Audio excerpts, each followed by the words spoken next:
Greetings, coaches. You're listening to the All Access Coaching Podcast powered by the Glazier Drive. My name is Rick Stewart. I'm I guess you call it the owner. Technically, I'm the owner of All Access Coaching. I don't like to look at it as an owner. What it is it's a group of coaches, and it keeps growing. I'm building this All Access family, as I fondly like to call it, where it's a group of coaches. Tom Walls is one of them, where they've agreed to, be published and put their stuff out there on my website. With the whole mission, the whole vision is coaches helping coaches, right? And giving back. I'm really, really excited. We've just launched our new website, which you guys went to sign up for. So I'm not going to take you over there, but I'm really excited. I'm just going to throw it out there. I spent about $30,000 to build that website. It did not come cheap, but I wanted to build not only the best website out there, but I wanted to make sure there was lots of free resources, right? And this is one of them. The webinars on Monday, the podcast, lots of free downloads.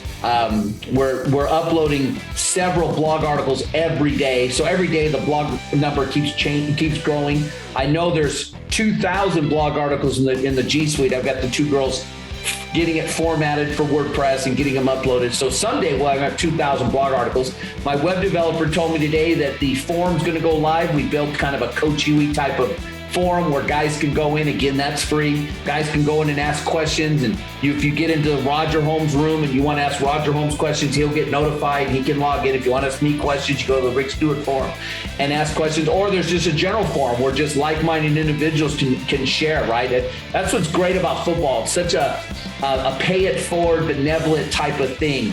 I had a Texas coach on the Triple Option Summit, and he was talking about his wife. She's in consulting and she's in the private business world, and she's just appalled or shocked at what we all do as coaches and what our compensation is, right? You go speak at a Glazier clinic, you get $75, right? You sell video, you sell for $20. And, in the business world, anybody's from the private sector, those are just ridiculously low numbers, right? The salesmen and consultants and speakers and people like that in those industries, they would never do it for the price we do it for. And the reason is we don't do it for the money, right? I've got a house payment, I've got a car payment, so I need to make enough to pay my bills. But, my motivation's not to, rake in big six-figure income, right? And I think that's what's the great thing about the coaching industry, right? Same thing with teaching. None of us are wanting the superintendent pay. We just want to be compensated so we can make a living, because really the reason we got into it is we want to change kids' lives and help kids out. So that's what's really cool. When I built the website and I formed this All Access Coaching 4 years ago, that was my vision. And it's exciting, coaches. I'll be very honest. It's been very exciting because now I'm finally seeing that vision come to fruition. And I'm hoping you really enjoy the website. Please, please, please. We only launched it 2 months ago. If you think we need to change the title of a button or move a link somewhere else, or something's kind of hard to find, you got to take like 4 steps to get somewhere, email me and we'll change it. I want it to be very user-friendly. And I really want to I want to help coaches, because so many coaches and so many websites and so many books and so many videos, help me. If I open those closet doors, there aren't clothes back there. There's about 400 videos back there. None of them are mine. It's just from the research and things like that. So I'm really, really excited about this. So without further ado, tonight's webinar is, getting your coaches going, right? In your program. And these Mondays have been intentional. I've finally, after, 300-400 hours, I finally have the worst to first program ready to launch. The 3-ring binder, the Google Docs. What started out was going to be 6 videos is now 18 videos, and they're each over an hour long. This is one of the videos. You're getting the iceberg. You're getting like the 10 or 20% of my coaching chapter that's in the book and the videos. So I'm really excited. That's why I've been doing so many. I did a character building. Then I think I did team building. And then I did the weight room last Monday. And then tonight I'm going to do building the coaching staff. And tomorrow I'm doing a Facebook Live. And that one's going to be free. So you just go to our Facebook groups and things like that. So without further ado, let me get started with the sharing the screen. So again, there's my contact information. But if you're at this webinar, you already know where my website is. So there's no secrets there. Like I said, we've got this whole thing. Those dates are not up to date. That was a webinar series I did 2 years ago, and that's been greatly expanded. But those are basically the chapters of the Worcester First program. Those are the chapters in the 3-ring binder, and then each one of them are their own courses. 2, 4, 6, 8, 10, 12. See, there was 13 there. And as I got into it, some of the courses like Parents, Boosters, Alumni, and Youth, each one of those became their own video. The player part of it, motivation and team building, I had to separate that. I just had too much information, right? Either I'm old or I've been coaching too long. I don't know. But, just a 32-year career and being a head coach at 7 different high schools, I just was amazed how much information I had on my hard drive to share with coaches. So what you're looking at is now going to end up being 18 chapters in the 3-ring binder and 18 courses. Okay.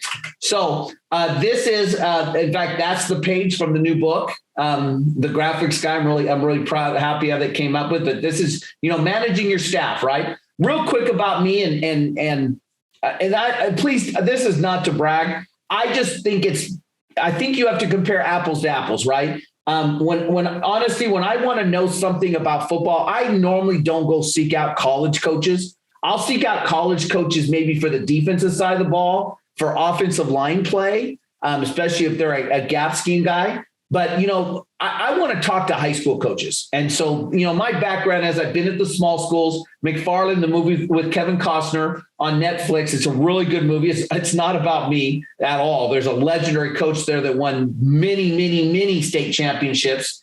And in California, he was playing, it's every school in California. So he was going against modern day and the big time Catholic private schools and just demolishing them. Came from a small school, no weight room, only 3 coaches. Then I went up the road, 0-27, only 800 kids. We had to build a weight room and an abandoned shower, not a lot of kids, 7 stipend coaches. So I've been to the small schools and I've been to the big schools and the stuff we're going to talk about tonight. I've used it at all these programs. My last California program was a large program. You see 1,800 kids, very poverty stricken though, but really phenomenal parent support. We built that booster club up. It was me and Marianne Conda, one lady. We had $60 in the account, and we met at Me and Ed's Pizza twice a month, and that's only because I like pizza. And we built that thing up 5 years later. We had 40 active members attending our booster meetings, and our booster meetings were fun. People look forward to coming to them. We made them fun. We made them lively, and started a nonprofit, started a youth football program, et cetera. In fact, I bought some solar panels yesterday. And the kid that came to sell me the solar panels was a player. It was so rewarding. He had went through our youth football program and was at this school when he was a freshman. Then I left. So unfortunately I didn't get to coach him. And he was just telling me how awesome it was to be in that youth football program and see me active. Tom Wall's the one I turned the mic over there with. Let him talk a little bit. Tom does a phenomenal job up there in Canada. Building a program from like 4th grade all the way up to 12th grade. And I've got several hours of Tom recorded. I just haven't edited it yet and put it up on our website because he does just a phenomenal job also. And if you want to reach out to him, you can email me, especially if you guys are Canada, north of the woods, how he gets that going up there. Then I kind of an interesting story. I go to Pennsylvania. I live in California. But my son went out to Pennsylvania, so I go out there every year and coach with him. It's kind of a father-son bonding thing.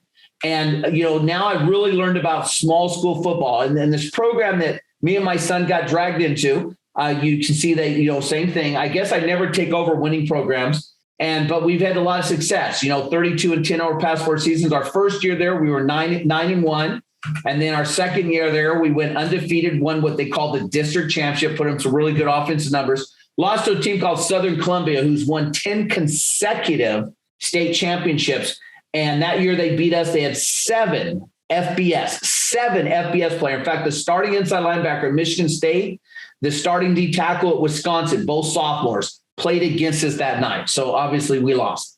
And then this past year, 9-1, and we lost the district championships. So I've been at the small schools. I've been in 2 different states. So this stuff, I've really had the privilege or the blessing to really test it, tweak it, and improve it, and adapt it to different situations. Now let's focus on tonight's talk is really focused on your coaching staff, right?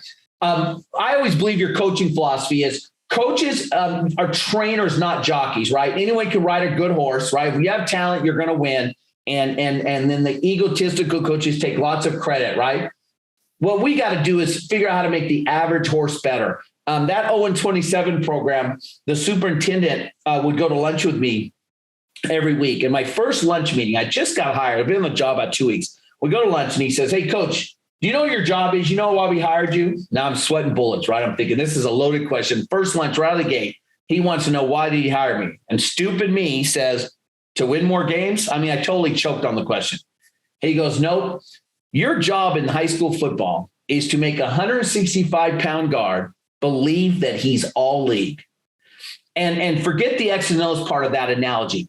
This is just in life, right? We're taking these young kids, 15, 16, 17-year-old kids, and really making them confident, making them have courage to deal with adversity, have courage to stand up to peer pressure, have the discipline to go on to college or get trained in some technical skill, go to the military, right? Make the average horse better. And so when I'm looking for coaches, this is important to me. I really don't care where you played. I don't care if you played college. I don't care what X's and O's you know. I don't care if you're air raid certified. This is the stuff that I need to know before I hire you. Okay.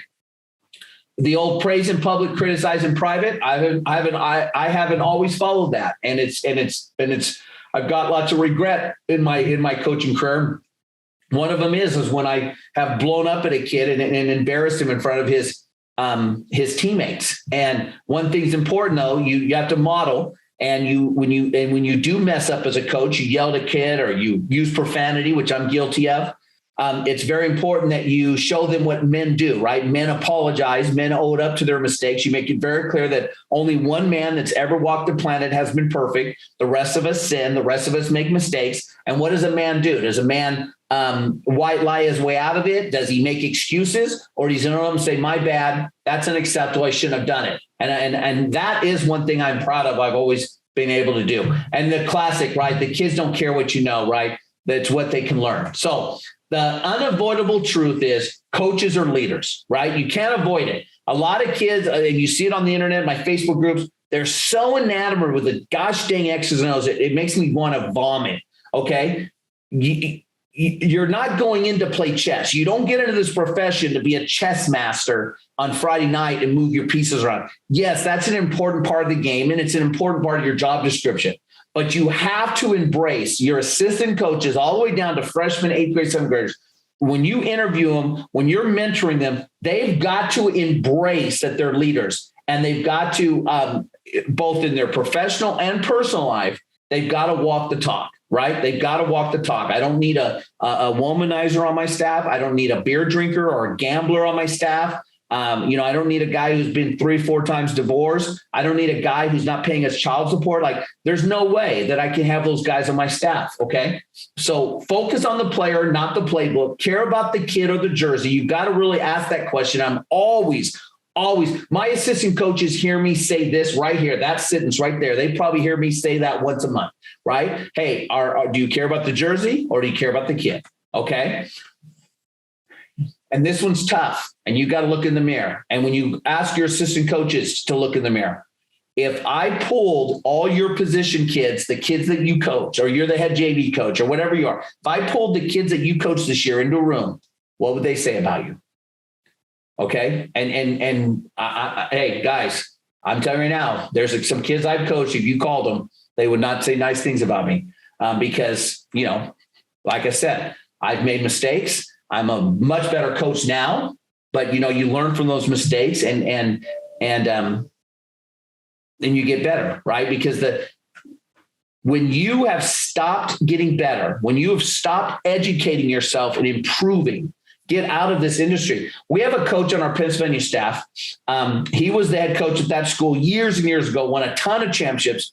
He retired. The school went in the dumps, and then we've repaired it. We brought him out of retirement. He's 77 years old. He's literally in the Pennsylvania Hall of Fame. He was inducted in the Pennsylvania Coaching Hall of Fame. So we call him Hall of Fame Hain because his name's Tom Hain. That's his nickname on campus.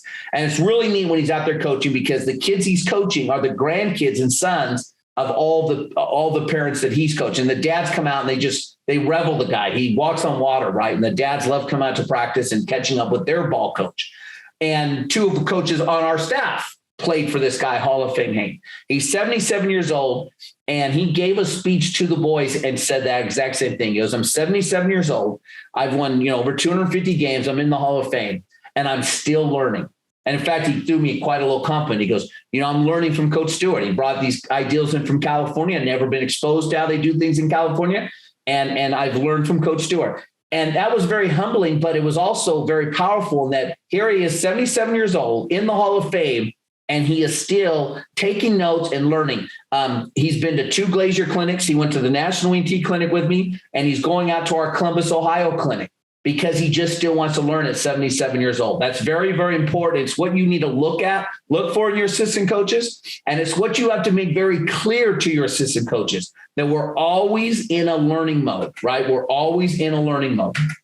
When you're building a staff, like I said, guys, seriously, the X and O's be about number 3 or 4 on your list. And if coach, we're in a small town. Coach, we don't have enough guys. And it's true. People are not standing in line to coach football nowadays. It's become a year-round commitment. It didn't used to be a year-round commitment, at least when I played. We went from football, we went to basketball. My football coaches were my basketball coaches. And we went to baseball. And I was a quarterback, and I've been to 1 7-on-7 in my life. And it was just a local with another school. I'd never been to a 7-7 tournament. We didn't do summer weight training. We were rafting down the rivers in the summer.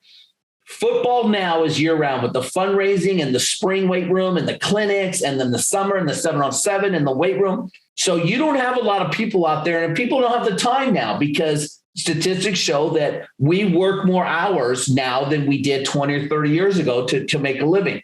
So go out and be creative and think out of the box. Find a really, really passionate, popular youth coach.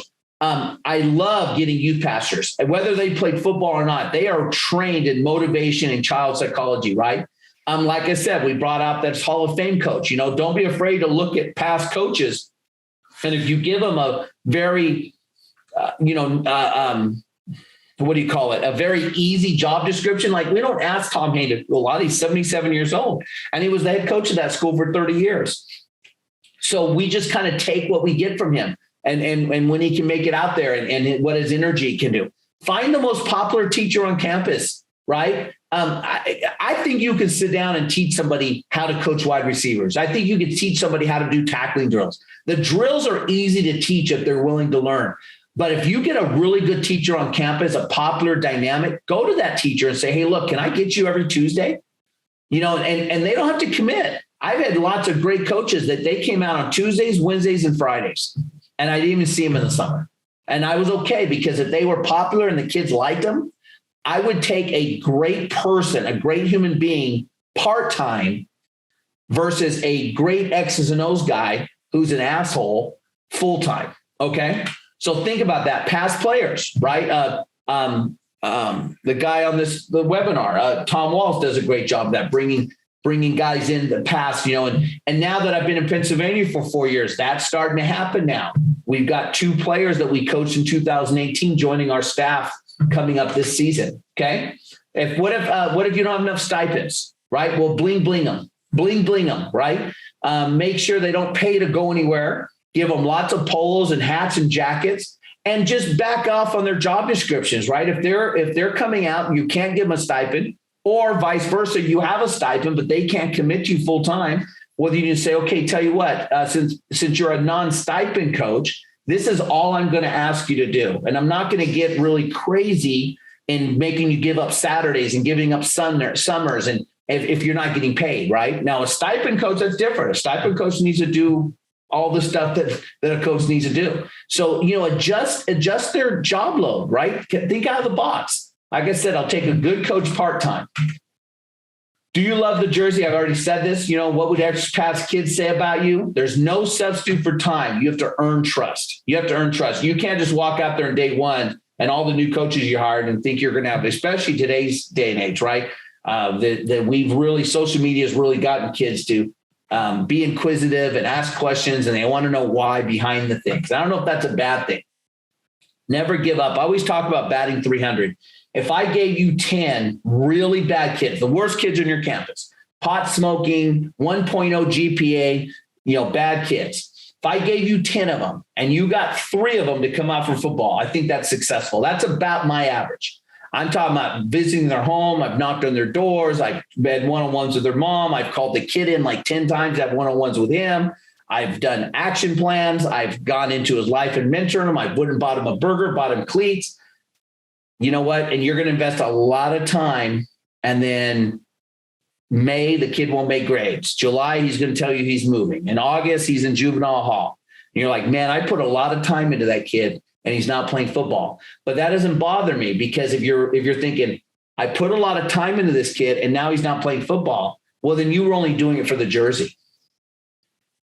Even if that kid still went off the bad path, 25, 30 years old, his light bulb is going to go off and he's going to go, man, I really appreciate that coach, what he did for me. He never got me to go out for football, but, you're going to have an impression, right? But you're not going to get them all out, and you can't get frustrated as a young coach, because it does get frustrating.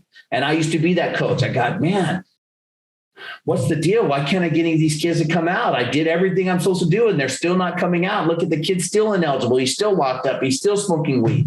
You know what? You can't fix, I don't care. You can't fix, I don't care. Okay. All right. In practice, try to get your assistant coaches to understand positive criticism, right? Instead of saying, don't drop the ball, tell them, look the ball in, right? Hey, high and tight under the chin if a kid fumbles in practice. Hey, come on, Johnny, high and tight under the chin.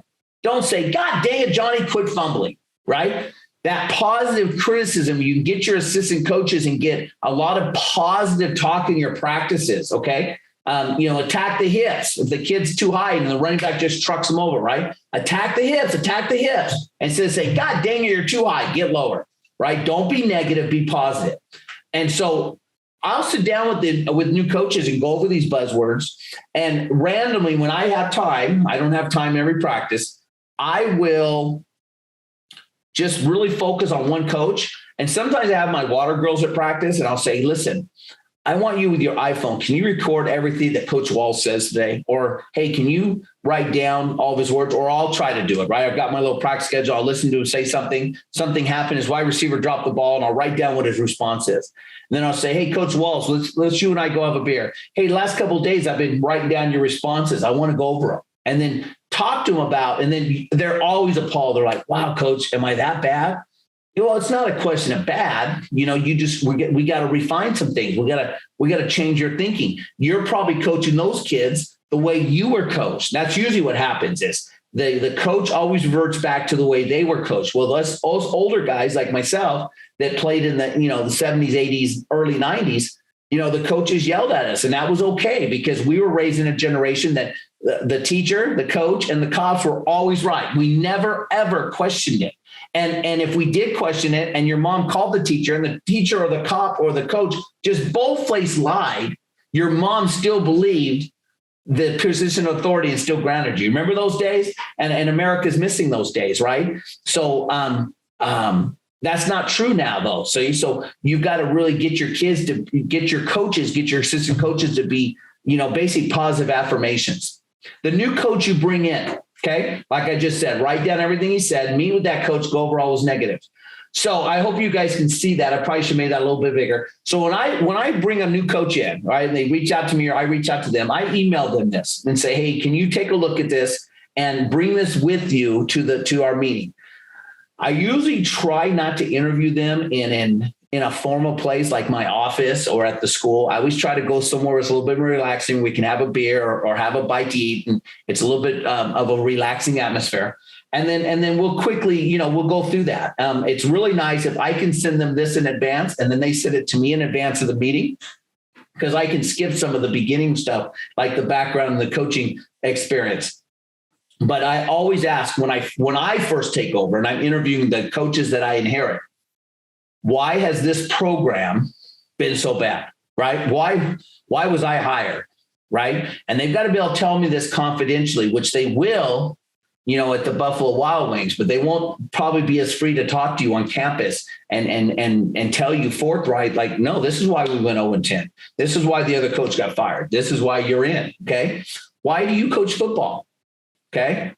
Where do you see yourself in the program? I always ask this both in the pre and the post interview. What's your 1-year plan and where do you see yourself in 5 years? If I've got a guy who's aspiring to be a coordinator or a head coach, I need to make sure that I put him in some positions so that he can be a coordinator or a head coach, right? That's my job to facilitate them. There's a classic story of the legendary Paul Brown, right? Founder of the Cleveland Browns. And he moved on and founded the Cincinnati Bengals, right? Super Bowl runner-up. And he had a coach on his staff by the name of Bill Walsh. Bill Walsh was so good. This is when the Bengals went to the 2 Super Bowls with their first Super Bowl, because Bill Walsh beat them in the second time, but they went to the Super Bowl because of Bill Walsh. And that's when Boomer Esiason was quarterback, Sam White, Chicky Woods, that team, right? They were really good. Paul Brown was being very selfish. He would always give Bill Walsh bad, negative reviews. He wouldn't give other teams permission to interview him. He was being very selfish and stopping Bill Walsh from going on and being a head coach, because Paul Brown knew that how much Bill Walsh meant to his program, right? And that's wrong. So if you are a head coach, those of you guys are listening to this and you're a head coach, make sure that you're not selfish like that and that you're doing everything you can with videos, with clinics, with mentorship, whatever you need to do to, help that position coach become a coordinator and help that coordinator become a head coach someday. Okay. I asked them what's their strength as a coach, what their weakness as a coach. Now they should have already thought about this because I gave this to them prehand, right? How would your past players describe you? What's your philosophies? And then I make them bring me a sample practice schedule. They tell me they're a wide receiver coach. I want to see a schedule of, I say, all right, show me your 10-minute endo period for wide receivers for like 2 consecutive weeks. And so this is a pre-interview, right? We really only go through this one time, although I do meet with every coach 3-4 times a year, and I'll get to that. But this is when I'm first going to hire you, okay? What are your responsibilities? And like any job, some of us are teachers, some of us have real jobs. It's very frustrating to work somewhere, or work for someone where you just don't know what your expectations are and the goalpost keeps moving, right? Kind of like this COVID and the vaccination stuff, where they just keeps moving on us and we all become frustrated because we just don't know what the parameters are and is it going to change next month? So don't do this to your assistant coaches and don't do it to your players, right? Have very clear expectations, lay out very clear goals and revisit those expectations and revisit those goals so that your coaches, which are kind of like your employees, and your players who are kind of like your employees, they're not confused about what's expected in this program, right? So really lay this stuff out with the responsibilities.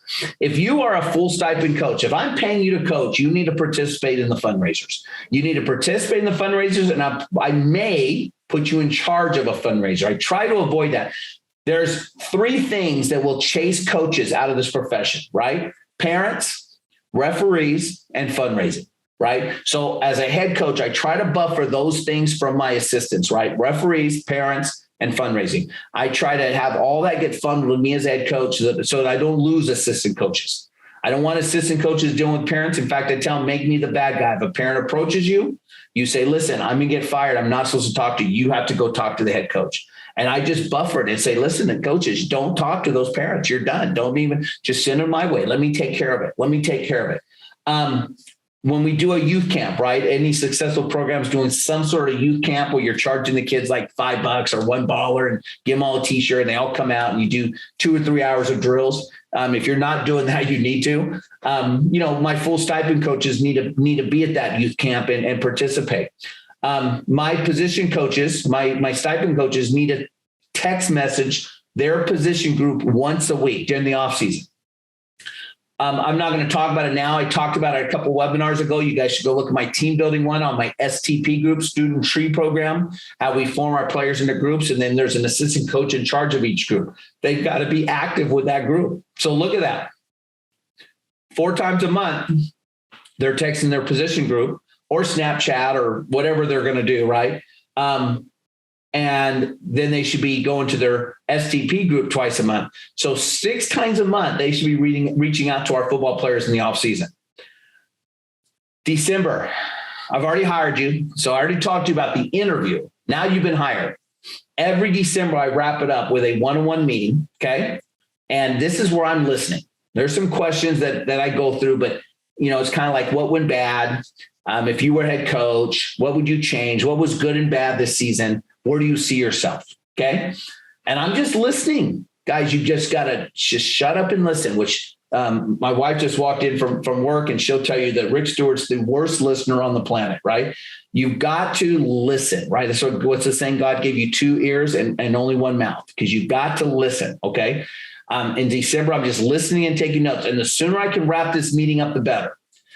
Now I go on to our Christmas break. In California, they give us 3 weeks off for winter break. What I'm not talking about here is I've met with all the position coaches one-on-one. I've met with the players. All the players get X interview. If I've got a large program, I might meet with them in small groups of 3 or 4, but every player will have met with me before we leave for winter break. And then I initiate a meeting with my athletic director, my principal, and that's what I'm listening. Hey, was our vision aligned? Is there anything you guys was unhappy with? Is there anything I need to change? And maybe with the AD, I might share some of these conversations I had with the position coaches. The AD may bring it up. Hey, we've been having problems with Coach Smith. Have you talked to him? Yeah, we had an next interview. Well, Coach, we got to get his profanity under control. We got to get his anger under control. Or, Coach, he needs to stop yelling at the referees. Yeah, he's aware of that. And I'll address it in January. So I get the feedback. So I've met with all the players. I've met with all the coaches. I get feedback from my AD and principal. Now I have my 2 or 3 weeks of winter break to reflect on all this information. Then I come back in January, and now I meet again with all the players, and I meet with all the coaches. Now I'm talking. Now I've got expectations. I've got goals. I've got a vision, right? And then in May, players also, we do a follow-up written evaluation. Now, when I had the larger program, some of the player evaluations bled into June. It takes a while. I had a program of 220 players, so it took a while to meet with all of them. And again, those were always small groups. And I bring in my veteran assistant coaches to help me with some of those meetings. So if I've got a veteran on my staff that I really trust, I don't necessarily meet with every single player. I let my assistants that I trust also do some of the meetings. But I am going to meet with every position coach, every assistant coach in May, and kind of it's a written evaluation. Hey, where are we at? Hey, hopefully it's, hey, great job, keep it up. And then, we're kind of building off into the summer. Okay. But you've got to have these meetings with your coaches. Now, some of the January talks was a Glazier clinic. If I knew all my guys were going to all head out to Vegas, I scheduled the meetings then because we're all in a hotel and it's when I've got time to meet with them. Hey, tomorrow between sessions, can I go to lunch with you? And then the other guy, hey, tomorrow after the sessions, can I go to dinner with you? Or, hey, can I come to your room and chat with you a bit? So I'm knocking those out too if we go to the clinics. Okay. And again, in August, before we get into camp, another written evaluation. Hopefully it's all positive. Sometimes the written evaluation is just an email. To be honest with you, it's not always in writing. The part that's in writing is, some action items. And these aren't negative all the time. Sometimes it's, hey, you told me, back in December, you want to be an offensive coordinator. So listen, we're going to go in the season and I'm going to assign you this, this, and this. In the press box, you're going to do this. You're going to call the JV game, but on varsity, I want you here. And I'm going to write out what I want him to do. And it's in writing. It's very obvious because I'm telling him, look, because I need you to do these things this season so that next year, maybe we could consider you for a coordinator job. Expectations in the offseason. You're going to attend clinics. We have Monday meetings. What we do, and why Mondays? Mondays tends to be where there's no other sports conflicting. And also it's easy for me back then. I could tell my wife that, hey, Mondays I'm coming home late. I did all my meetings on Monday. So if you take the 4 Mondays a month, here's what I did. This Monday was offensive meeting. This was leadership with my leadership council, second Monday. The third Monday was the defensive meeting. Now, sometimes the coaches have to go to both if they're coaching both sides of the ball. I've always been able to separate my coaches. So just my offensive coaches went to this Monday meeting and just my defensive coaches went to this meeting. And then I had another leadership meeting. If you go to my talk on leadership, I meet with the leadership council every other Monday during the off season. So that's what the Monday meetings are. If you're stipend or volunteer, you've got to go to either the defense or offensive meeting, and don't change the meetings. Again, quit moving the bar. They've got a wife, they've got kids, they've got things they've got to schedule. And it makes it easy for their family. They can say, listen, the third Monday of every month, I have to stay down at the school and meet with the coaches. You evaluate and update your drills manual with that position coach. Okay. In season, now we've rolled in, fast forward to August, right? Everybody's got a practice plan job. Who's cleaning up the field? Who's doing championship reminders after? Who's got locker room supervision? Who's got water? Every coach is in charge of that. Now, that STP group, that players are actually physically cleaning the field. The players are physically carrying the water out. The players are physically doing this stuff. But there's got to be a coach supervising, right? And the locker room supervision is really, really important. That always goes ignored and always gets coaches in trouble. You are expected to grade your players in the offseason. So on the weekends, I have a grade sheet. If you guys email me, rick@allaccesscoaching.com, I'll send you this Excel sheet. It's by positions. And when you fill it all out, it comes out into it. You can grade out as 100 and 90 and 80. It's like, kind of like what they're used to as far as their grades. And that's expected.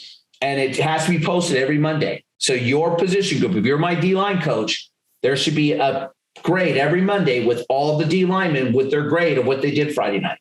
We don't do it at our Saturday coaches meetings. Our Saturday coaches meetings, we're focused on the opponent.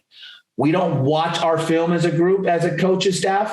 We'll talk about the good and the bad. We show up on Saturday and we get all the scout team done. So we show up at 8 and we're done at 1. Because you can go home on your own time. If you're a single guy and want to go clubbing, you should hit your stuff in the afternoon. Some of you want to wait till after the Raiders lose on Sunday. If you're a family guy, you're going to wait until your wife and kids are asleep, and maybe you stay up an extra hour or two and get your grading done, or maybe you wake up real early and get your grading done. But you got to grade your players, and you can do that at home. We don't got to waste everybody's time in a coach's office grading players and watching our film.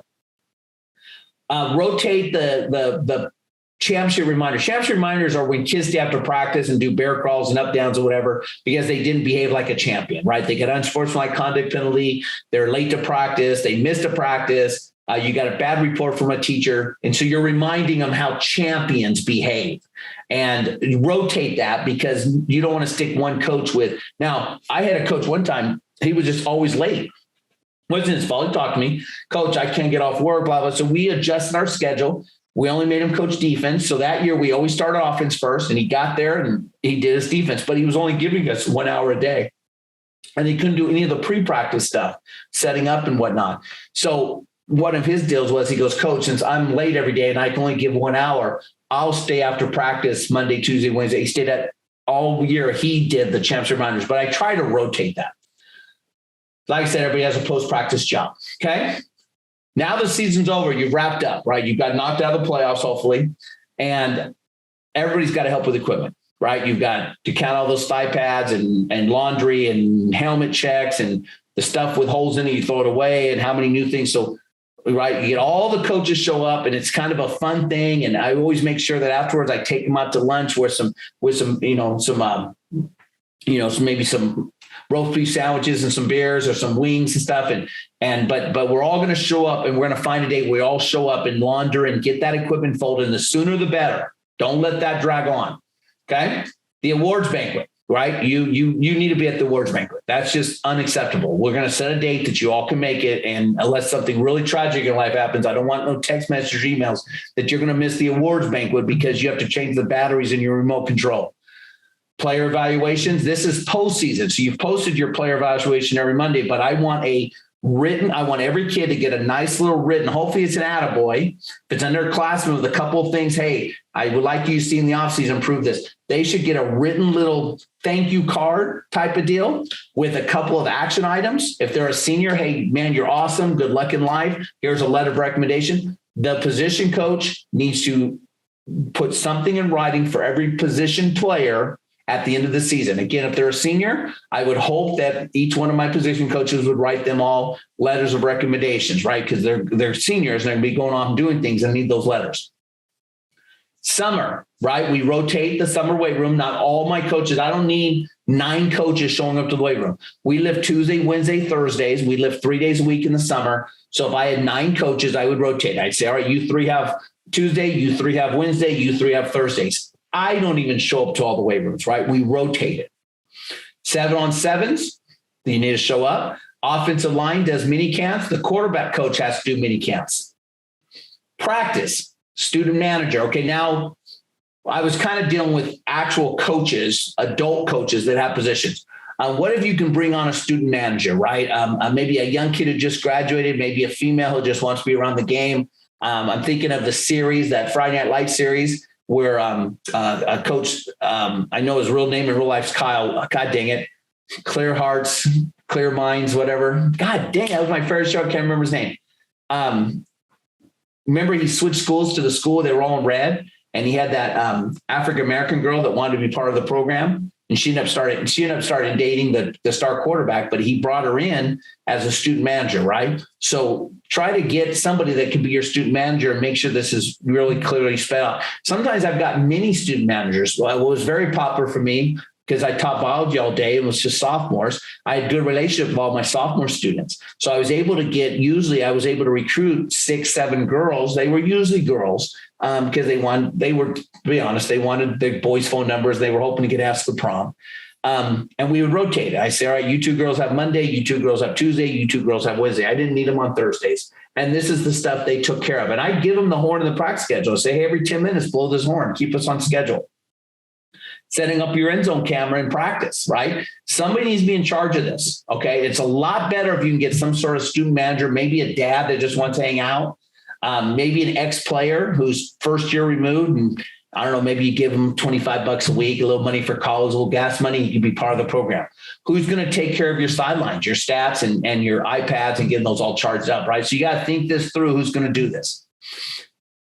Video crew, this is huge. And I've paid somebody every year. It's worth, even if I got to go to my pocket, it's so much better when you just have a guy who's paid. Now, some campuses have a video crew. Some campuses are required to do community service. There was a school I was at, we had a bunch of what they call academies. And if you were in those academies, you had to do like 40 hours of community service every year to stay in that academy. So I went to those academy directors and, oh man, I got tons of kids coming out that would film our practices and take care of all of our film. But it's really nice if you can pay somebody, especially on Friday night. I pay the end zone guy $25 and I pay the press box guy $25. They got to show up early enough to get all the equipment out of the locker room, get it out there, get it set up, make sure everything's charged, make sure the batteries are charged. And after the game, they got to make sure everything's put away. And then everything's uploaded to Huddle, or now we're with Quick Cuts.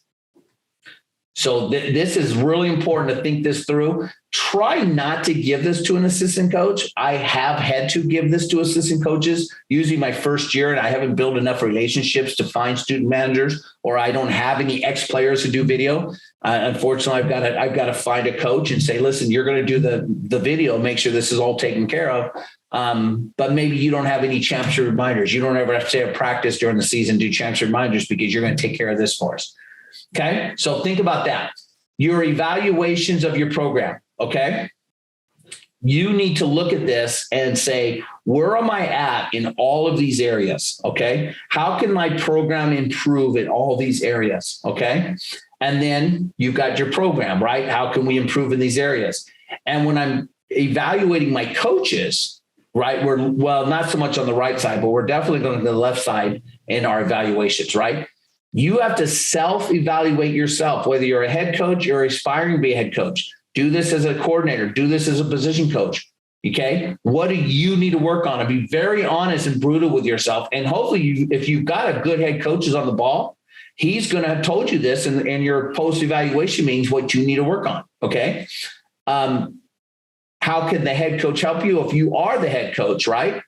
How can you do better at helping all your assistants right now? If you are a head coach watching this, ask yourself, what did you do? Season ended last Thanksgiving, right? What did you do? What have you been doing to help the coaches on your staff right now? Have they even heard from you? Okay. Where is that assistant coach going to be next year? Is he going to stay in the same place? Are you going to promote him? Like, what's he aspiring to be? And where are you going to be in 3 years? And you have to self-evaluate yourself too. Where do you want to be at in 3 years? Okay.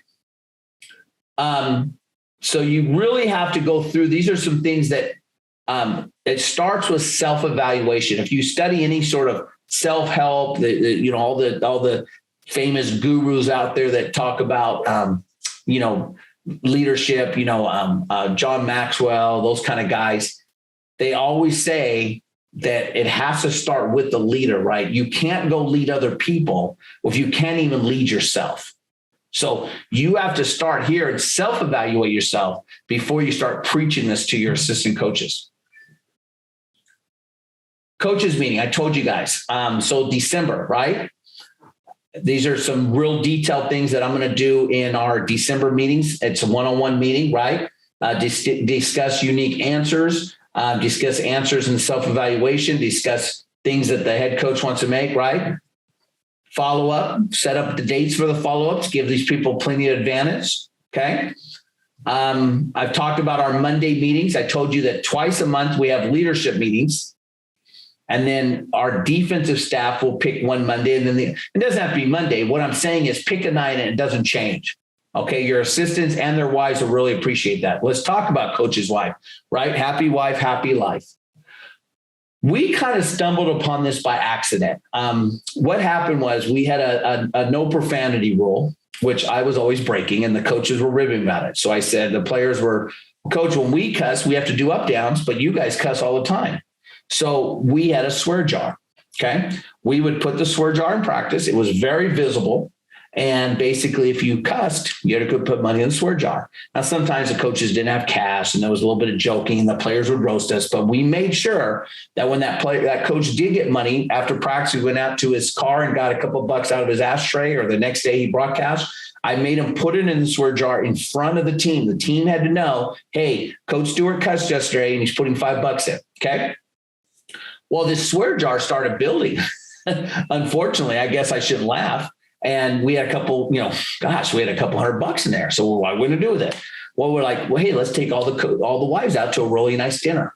So we did that, and it was a lot of fun. And I remember it was my wife that said, hey, that was really neat meeting all those wives. And then what happened was the next game, they kind of knew each other because of the dinner, and they all started sitting together. Well, as you know, in the stands, you got all these idiots yelling at their husbands, and they felt really empowered when they sat together in a huddle in the bleachers, because then they were like together, kind of like circle the wagons, and they could laugh at all the idiots that were yelling at us. Hell, my wife was yelling at me anyways. Run, Sally. Why'd you punt? So we thought that was kind of cool. So we said, hey, why don't we just do that every month? Now, some ground rules. When we go out to this, whatever it is, right? Usually we just try to pick some place. Sometimes it's at a house for a barbecue. Sometimes we go to a restaurant.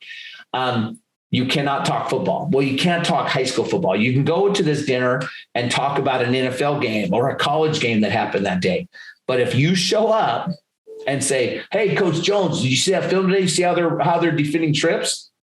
The swear jar is on the table and you put more money in, right? The ideal is you take the wives out and you have a really good time and bring those wives in, and you'll keep your assistant coaches on. So we just started doing it once a month. We usually skipped like around the holidays, like Christmas time, but our last one of the season, end of the season, was fully catered. We expanded it. It wasn't just coaches' wives. Our really key adults in our program, like the booster officers, you talking about, you've got 3 or 4 parents who really, really did a lot for you. Made sure we invited them and their spouses and made a really nice dinner and just laughed and thanked them. This was not a strategy meeting. We weren't planning the next booster meeting.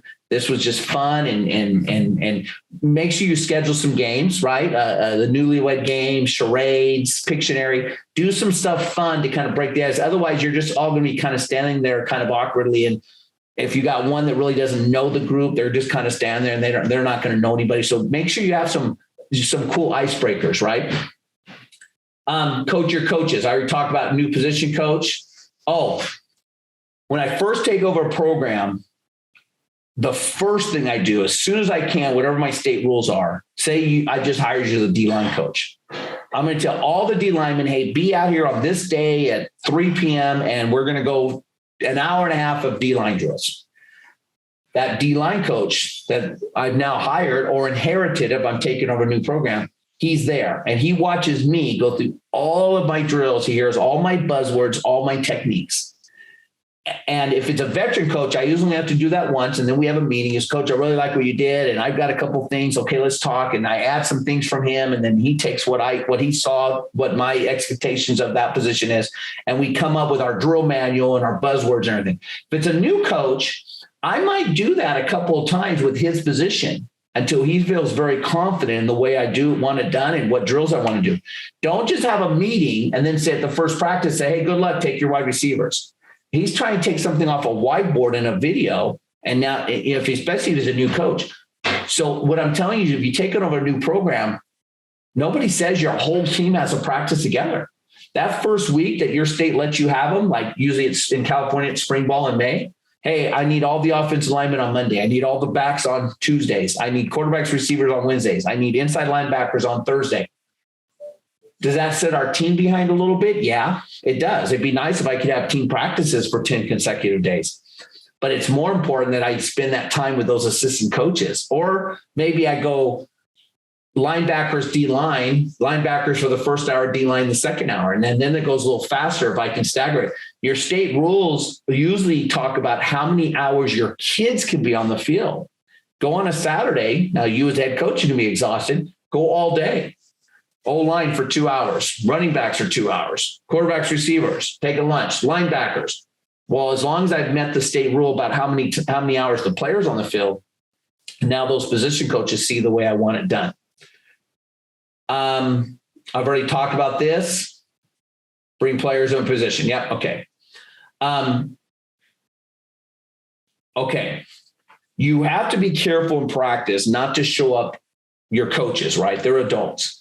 So if you have your practice script crumbled up in your back pocket and it's not out and I can't see that you're following the script, my buzzword is, hey, Coach Jones, we're on play 7. And it's always been the number 7 everywhere I've been. What I'm really saying is, because I may not be on play 7, Coach Jones, get your practice schedule out of your pocket and start following the script. I spend a lot of time on that script. Now, we've already talked about this in our coaches meeting. So our coaches know when I say that, what I'm really saying. Okay. Coach, we're in play 7 means get your practice script out. If something is going on bad at practice, it's either player bad or coaching bad. I got 2 coaches standing there eating sunflower seeds and they just keep yapping and they're not coaching the kids. Well, we don't take water breaks. The water comes to us. We have water drills.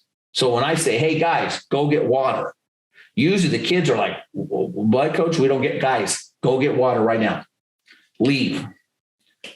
The coaches know we're having an emergency coaches meeting. The emergency coaches meeting could be because I need to correct a coach or, hey, guys, something's wrong. What's going on with our kids? I need to correct a kid or kids or our team or our coaches. But I send all the kids to water so I can have a quick 5-minute coaches meeting and get this thing addressed.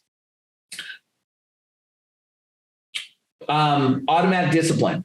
So there's some things like, for example, profanity. It's automatic. Right now, just drop to 16.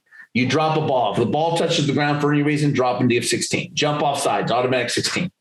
Any coach can administer that. And in fact, you really should have to say anything because the kids already know that's the expectation. If the kid's just being Johnny Turd, it's not dropping a ball, whatever. He's just got attitude. He's being lazy. He's being lethargic.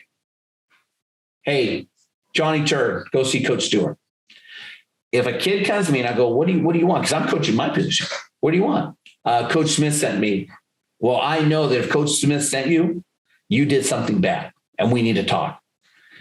And if I've already had problems with you, you know what? Tell you what, Johnny Turd, I'm going to send you home today and I need you to think about how champions practice. And you and I are going to meet before practice tomorrow. I need you here 15 minutes early and we're going to talk tomorrow. I want you to go home. What do you mean, Johnny? But coach, if I miss practice, I don't get a start. We'll address that tomorrow, which he's right. If you miss practice for any reason in my program, you don't start. Okay.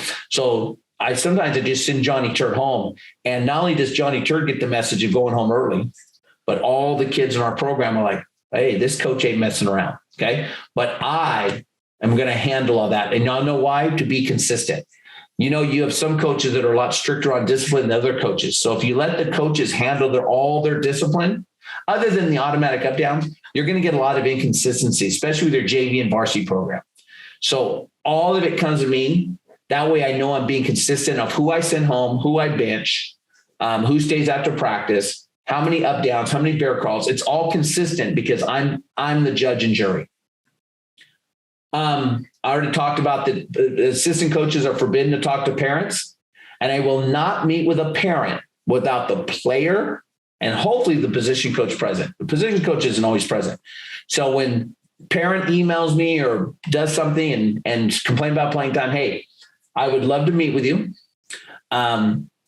And let's set up a time, and I need to make sure your son's there. I'll tell you what, how many of those meetings have went in my favor because, and some of us are parents, if you're a parent on this call, what your kid comes home and tells you and what really happened in the classroom or at the practice field are two different stories. So I want that player there, right? And I'll say, you know what, can you explain to your mom how many times you've been late this season? Can you explain to your mom that last practice and why did you stay after practice? Well, because I was jogging. I talked back to Coach Jones. Mom doesn't even know this. Dad doesn't even know this. Another one is the 24-hour rule. If the parent comes to me, he's very heated, it's usually after a game on a Friday, fires off an email at 2 a.m. Hey, I would love to meet with you. Here's my cell phone. But listen, I'm paid to supervise these kids. I'm paid to supervise them, get them on the bus, get them home, get them showered. I will gladly meet with you tomorrow, 24 hours. Usually what happens is they cool off and they never schedule the meeting. But if they do want to schedule a meeting, then the meeting's on Monday and their son will be present. Guys, be a copycat. Visit other successful schools. Coaches are very honored. You know, the programs I've been part of or we've been winning, it's been very humbling how many coaches reach out and just visit us. Usually when we're in the playoffs and they're not, they come to our practices and just see how we act and how our kids act. Okay. Visit other coaches, right? Burn some sick days. Very important too. Go to some college practices, college spring ball, especially when you take your kids, but definitely take your assistant coaches because see it, believe it, achieve it. Well, if you're in a losing program or you've got young coaches that have never really coached before, they've only been in that school, they've grown up in that hometown. Who do they model after? How do they see it? How do they understand what it's supposed to look like? Let them go see what it looks like. If you're a young coach, go see what it looks like. Okay. Some closing thoughts, and we're going to wrap this thing up. Make where you're at the big time. I've been a head coach at 7 schools, and I really have some deep, deep regrets that I will take to my grave about how much I moved around. That kid that came put the solar panels on my roof. I told him that. He says, Coach, we were brokenhearted. We all went to that school thinking we were going to play for you. We were just coming off 2 championships. So those youth programs, kids were loving, excited. I told that kid, I said, Alex, that's one of my biggest regrets. I shouldn't have left. I was pissed off with the principal. I made a knee-jerk reaction and I went up the road. And then the job I took, I struggled. We went like 5-15 or 5-20. It was bad. It was bad. I shouldn't have left. I should have stayed where I was at. But I got frustrated and I'm just like, well, I'll show you guys. I'm out of here. You know, you're not going to meet my demands. With your players and your assistant coaches, okay? What you tolerate, if you're allowing the profanity, if you're allowing tardiness, if you're allowing, then you're encouraging it. It's no different than on social media. I tell my kids, even if you don't comment, if you like it or retweet it, you're validating and you're saying, I agree with you. And I have the same opinion. So be careful about liking and retweeting. And as a head coach or offensive coordinator, be careful about allowing certain behaviors to go on in your program, because if you allow these behaviors to go on, you're encouraging that behavior. So then you can't be upset at the end of the season when you get fired or the principal, you know, is mad at you and wonders why you guys keep yelling at referees and why there's so much profanity going on. You either taught it or you allowed it. So some closing thoughts and think about, again, the Worst of First program. It's being launched. It's on the same website you found this webinar. Either buy a course that will help you guys, or keep coming to these Monday webinars, or hopefully maybe you invest and get the whole thing. I think it's well worth the money. It's a full 3-ring binder with like 300 pages. It's got 18 hours of video backing it up. It's got a Google Drive that's going to have all these docs you can download to your computer and edit it. And if you buy the whole enchilada, you get one-on-one Zooms with me. We'll schedule some time where just me and your staff will get on a Zoom meeting and we'll chat a bit and I'll give you my 2-cent opinion about some things that sometimes only worth 1 penny, right? I don't claim to have all the answers, but I have been doing this a long time in 2 different states and at 7 different schools. So I may not tell you how to do it, but I'll tell you what mistake not to make. I'll tell you the mistakes I made, and maybe I can avoid you from going down the wrong road where there's a bunch of potholes. All right, so let me unshare the screen. And if there's any questions, we can, I see a bunch popping up here. Kind of address those. I hope this was worth you guys giving up on Monday night. Coach Musso. Yes. We work in a program with broken kids. How would you suggest we deal with struggling kids? I know that's an open question, but the real question is, I work in basically an inner city situation. Yep. And you were talking a little bit about, you worked with some broken programs too, some tough situations. So it's a tough situation, really bad home lives, guys living. So the question really is a discipline question.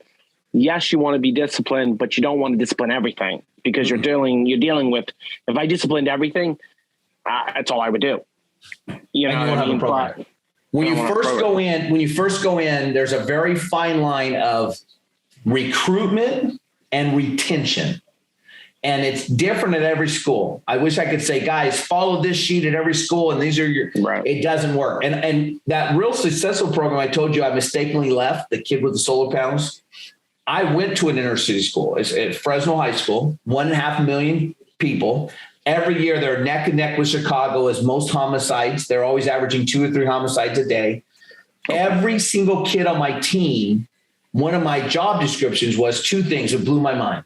I had to give every kid a bus token so they can get home, because I'm not exaggerating, literally not one kid on my team owned a car.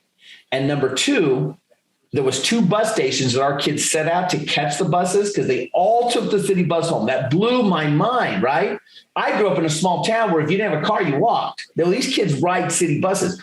We had to have coaches supervising these bus stations. And one of the bus stations, a bunch of adults showed up, and our coach was there, and they stabbed one of our JV players to get his cell phone. And my assistant coach is sitting there just shell shocked. What are you going to do? Break this knife fight up? And he watched his player get stabbed and had to call 911 and put that kid in the ambulance. So Coach Musso, I have been there. And here's my advice now that I went through it.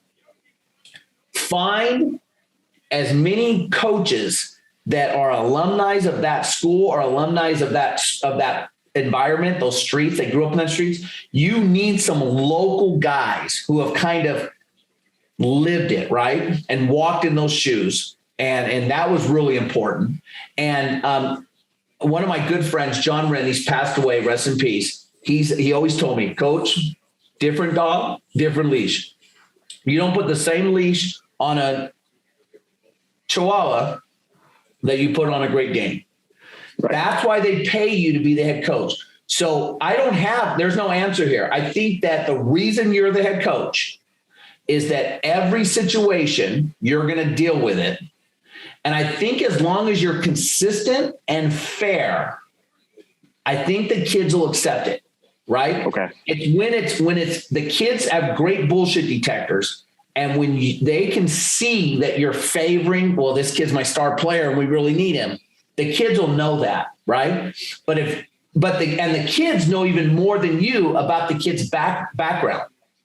The other thing will let you off the hook is you got to get these leadership meetings going. One of the good things I did in that program, now remember, I left that school, I was 5-20, okay, and it did not go good, okay? I wasn't fired, but I would have been if I would have stayed. I just resigned and I told the principal, you hired the wrong guy. I don't understand this environment very well. You need and he did. He got a local guy who was an alumni of that school to come in and coach, and he understood the kids better than I did. He understood what they were going through, and he actually had a winning record. And I was really proud of him and those kids.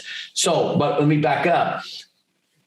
The kids will know, they know more about that thing. So, but the one good thing I did at that inner city program, I did get the leadership program going. I had enough 5 or 6 kids who wanted to be leaders. They didn't want to be gangbangers. They didn't want to be ghetto, right? They didn't have any money, but they were good kids. Right. And I got them coming to the leadership meetings. And so I leaned on them too. I would go to them and say, listen, we got a situation, blah, blah, blah, blah. Here's the situation. I think I need to kick the kid off the team.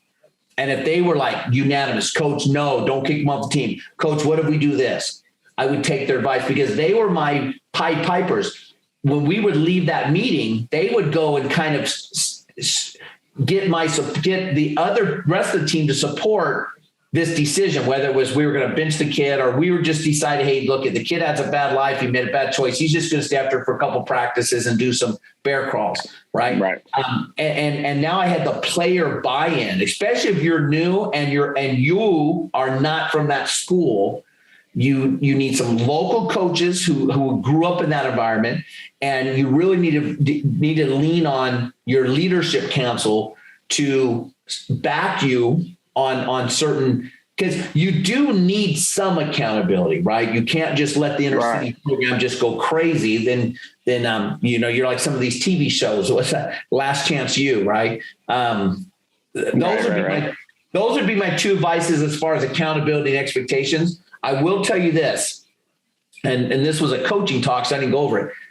I jokingly tell people I've been in more living rooms than Nick Saban.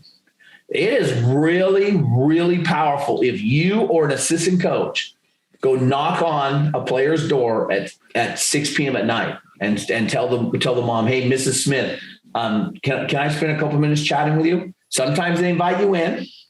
Sometimes you're at a pretty awful looking place, right? A pretty rundown duplex, Section 8. Yep. And usually you just, they don't want you in their house. So you stand on the front patio and you leave that meeting, number one, thinking, sometimes you leave that meeting going, holy moly, no wonder this kid's messed up. His mom is a basket case. And then I leave totally reevaluating how I'm going to handle this kid now that I've met this mom. Or sometimes I meet just a great human being parent who's working 3 jobs. She's a single mom and she's just trying to hold down the fort. Right. And she's just doing her best. And she's like almost teary-eyed that you're showing up to be her ally. And they say, hey, we're going to partner up on this. I'll tell you what always happens though. The kid is blown away because our education system, we always call the kid and parent into the school when there's a problem. And I don't think the math and English teachers do a very good job going out and visiting the homes and having some empathy for what they do. I had a kid one time, terrible kid, junior year. It was at their school, McFarland, small farm labor. He was S.A. Vato, gangbanger, right? All that stuff, tatted up. He wanted to have a car that bounced up and down. Like he was living the life. Hell of a running back. Couldn't get him eligible as junior. Didn't play. He had all kinds of problems. In fact, his spring semester, they sent him to continuation school.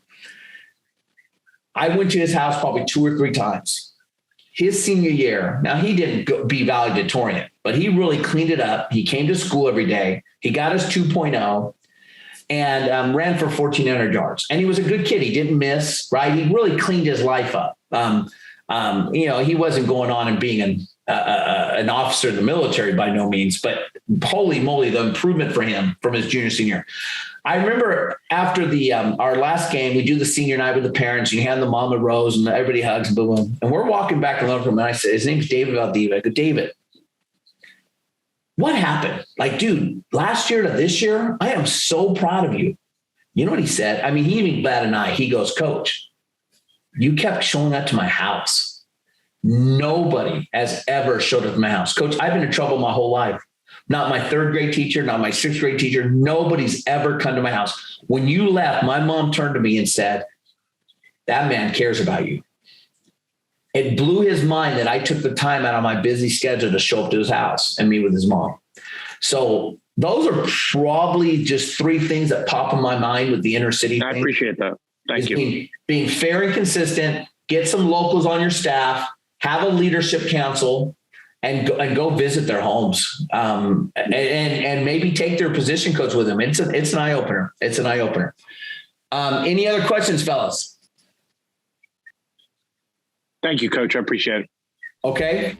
So coaches, again, this podcast was brought to you by allaccesscoaching.com. We're a group of championship level coaches, all dedicated to helping you as a coach. We have tons of free content on the website. Please go over to the Coach's Corner. Has hundreds and hundreds of blog articles. We do 3 webinars a week. This is one of them. We have all of our podcasts organized by subject on our website, but you can find all of our podcasts everywhere podcasts are found: Apple, Google, Spotify, Stitcher. Coaches, again, we appreciate your time. Hopefully you got a good drive in, a good workout. If you're watching this on YouTube, don't forget to hit the subscribe button down below and follow us on our YouTube channel.